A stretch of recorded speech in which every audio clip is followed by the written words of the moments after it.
Non-assistance à territoire en danger, c'est ce qu'ont déploré une centaine de maires dans une lettre ouverte au président Macron à la fin de l'année 2020. Après plus de 40 ans de politique de la ville, pauvreté, santé, emploi, éducation, sécurité, mobilité, logement, tous les voyants restent au rouge en banlieue. Mais si le climat est peu propice à la réussite, contrairement à ce que l'on croit, les gens commencent à y créer d'autres façons de réussir, notamment via l'entrepreneuriat. La banlieue entreprenante, c'était notamment le thème d'une table ronde organisée par le Maghreb Orient des Livres 2020. Là-bas, on y a rencontré Ahmed Bouzouaïd, entrepreneur et responsable de la Task Force Entrepreneuriat pour tous chez BPI France. Ce programme consiste à déployer des actions dans les quartiers prioritaires pour aider et soutenir les entrepreneurs. Le but étant que, partout en France, tout le monde puisse accéder à des solutions qui permettent de réussir. Pour Ahmed, la banlieue devrait être portée comme une médaille. Moi, je pense que lorsqu'on parle de la banlieue, si vous voulez, on peut soit voir le verre à moitié vide, soit le verre à moitié plein. En fait, c'est juste une histoire de posture et de vision dans la vie. Après, effectivement, on a plein de choses autour de nous qui nous invitent à voir le verre à moitié plein.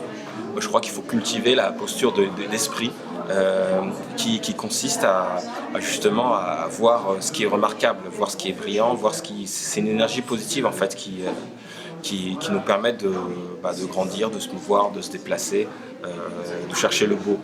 Et moi je crois qu'on peut voir le beau dans la banlieue. Moi c'est ce que je vois en fait. C'est l'inversion du stigmate. Ce que je veux dire, on peut voir la banlieue comme quelque chose de très enfermant, limitant, réducteur. Et aussi on peut le prendre et le porter comme une médaille, comme un blason, comme quelque chose dont on est fier, qui fait partie de notre construction personnelle, qui rend nos trajectoires singulières et qui fait que oui, la banlieue, c'est la marge, c'est être au banc, effectivement, mais aujourd'hui, je pense, et plus qu'hier, les marges sont au centre.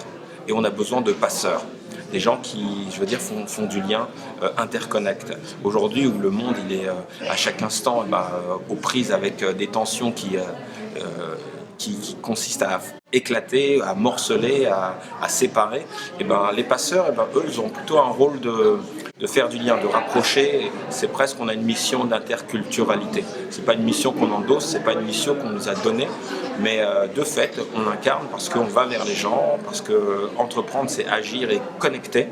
Et moi, le visage, plutôt l'image que j'ai de la banlieue, c'est une banlieue qui a un terreau fertile. Un terreau fertile, connecté au monde, parce que c'est aussi des terres de migration, effectivement, donc des terres d'interculturalité. Et trouver l'énergie qu'on trouve, les ressources qu'on trouve dans ces territoires-là, si on les transforme comme le Tao, par exemple, nous invite à transformer les forces, je pense que ça peut être véritablement, on peut penser quelqu'un qui vient des banlieues comme quelqu'un avec des handicaps. Celui qui transforme cette énergie-là, celui qui transforme ses ressources, il a des atouts qui, de très loin, il me semble, lui donnent un temps d'avance sur le monde.